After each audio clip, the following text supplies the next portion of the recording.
শান্তিতে বাঁচতে চেয়েছিল, ভালো করে থাকতে চেয়েছিল, তার একটাই দোষ ছিল, হে হিন্দু।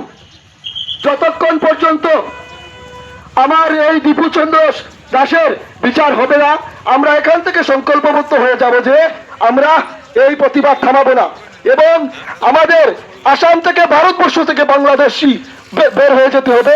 আমাদের এখানে বাংলাদেশের কোনো স্থান নেই। আজ এই দীপুচন্দ্র দাসকে যেভাবে নির্মমভাবে হত্যা, ওপেন বাংলাদেশে কোনো বিচার নেই তাদের। এটা কি সরকার?